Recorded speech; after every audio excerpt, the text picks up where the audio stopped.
Okay. The behavior right here. Okay. And then stage 1 is learning, association, pleasure or relief, um, association with other experiences. And then this is stage 2 right here. And it says seeking the effects, habit formation, the process of attachment.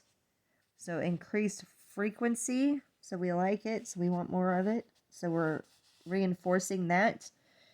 And then this is the tolerance right here where we have to take more or, do more interference.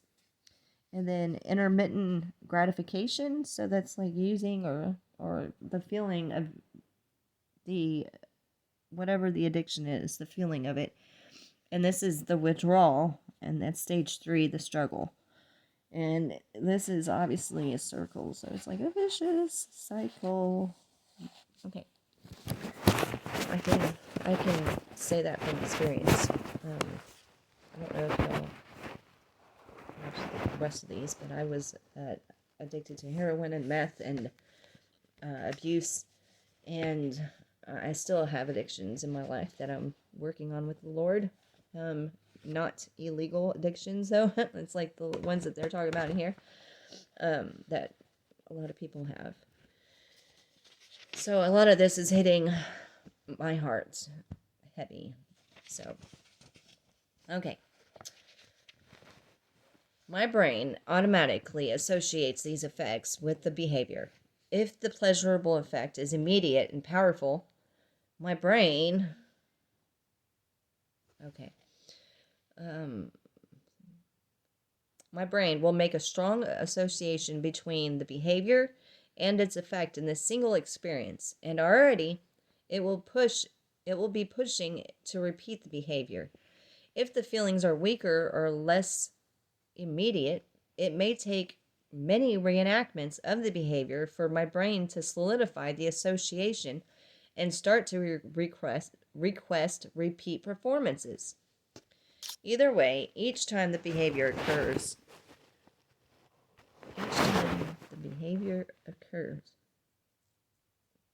the association is reinforced, making me more likely to repeat it. Thus, certain attachments can develop almost instantaneously, while others may take a long time.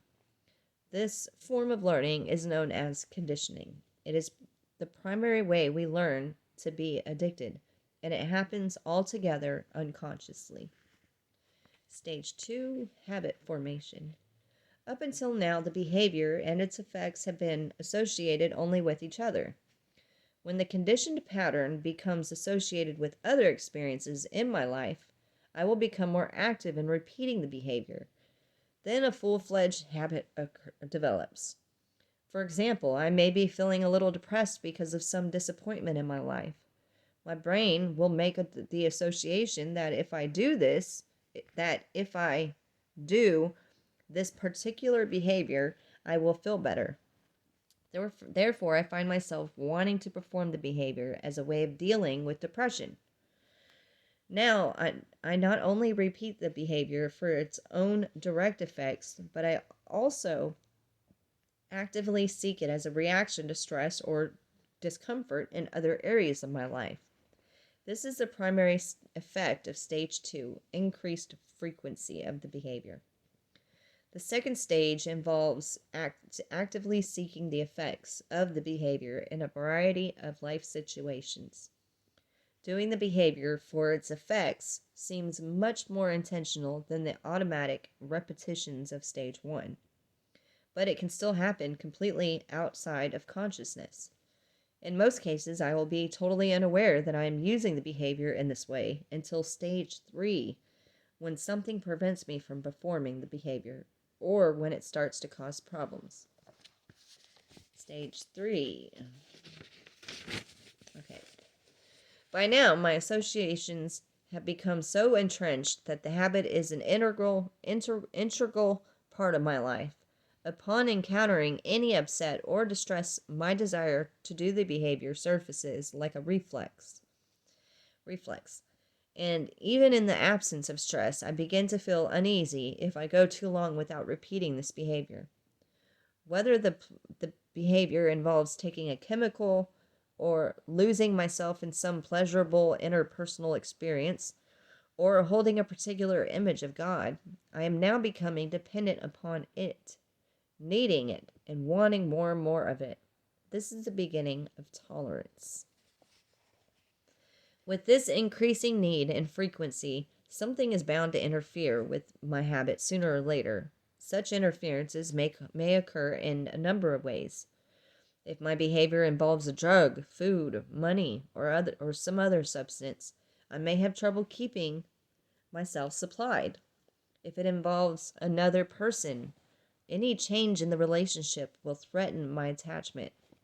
Or perhaps someone points out my growing dependency, or I become aware of it on my own and decide to quit or moderate it.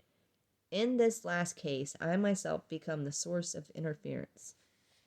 Regardless of how such interferences arise, the behavior that I have become accustomed to is blocked, and I will react with distress. In other words, the habit has now become its own source of stress. In addition, the blocking of behavior produces backlash feelings that are the opposite of those that first caused the conditioning. Instead of pleasure, I feel pain. Depending on the nature of the behavior, this distress and pain may range from mild uneasiness to true agony. Either way, the circle of attachment is completed with withdrawal symptoms. For several reasons, interferences actually reinforce rather than lighten my attachment. First, since I have now learned to deal with stress by repeating the behavior, the stress of having my behavior interfered with only makes me want to perform the behavior more. If I become my own source of interference by trying to quit, I learn firsthand about mixed motivations as my attempt to quit continually increases my desire to continue. Second, behavioral psychologists have long known that intermittent gratification is a powerful means of conditioning. A habit is more strongly reinforced when the positive effects of the behavior occur intermittently than when they are constant. This is one reason gambling, fishing, hunting, and other behaviors that have intermittent and unpredictable payoffs are so addictive. It is also why attempts to moderate or cut down an addictive behavior usually fail so abysmally. In my struggles to make gratification less constant, I am actually reinforcing my attachment. The implications are clear. The only effective way of ending an addictive behavior is to stop it. Anything less will almost surely aggravate the situation. But of course, I will neither be able to accept nor accomplish this simple reality. All the pieces of the circle of attachment have reinforced my addictive behavior, making me repeat it. And with each repetition, my learning has become more deeply ingrained. With the circle complete, addiction is born, even when I consciously try to stop the behavior. My brain is unconsciously learning it better and seeking it more. My motivations are truly mixed, and I am fully at war with myself. My attachment has become like quicksand. The more I struggle and flail about with my willpower, the more mired down I become. All the mind tricks and self-deceptions we have spoken of now come into play. Rationalizations and denials and seductiveness of, I can handle it. My self-esteem crumbles as I sense now how truly out of control I am. I am in the clutches of the enemy, and the enemy is clearly myself.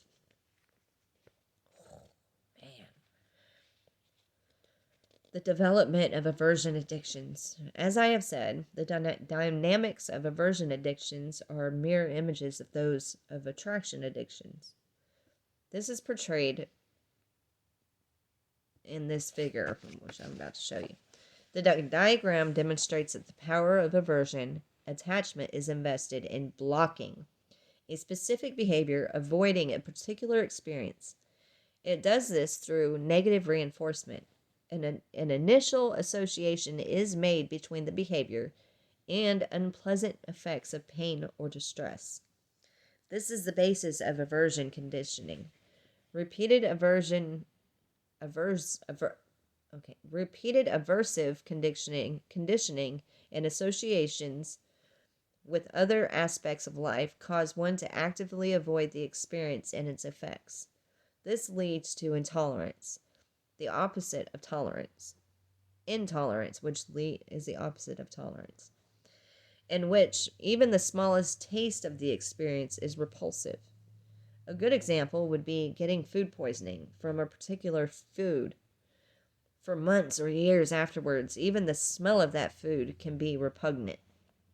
If the experience cannot be avoided, one undergoes what might be called approach symptoms. Feelings of repulsion, panic, and anxiety, not at all unlike the withdrawal symptoms of an attraction attachment. Examples of approach symptoms include the panic experienced by phobics who must fly in a plane, climb to a height, or be confined in a small space, and the repulsion felt by anorexics who are forced to eat.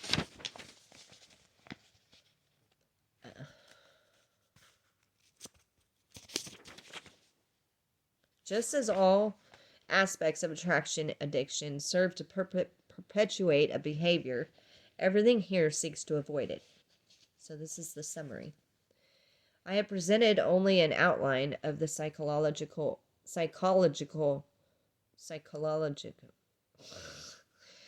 dynamics of addiction. I hope you know what I'm trying to say. The actual process is more complicated.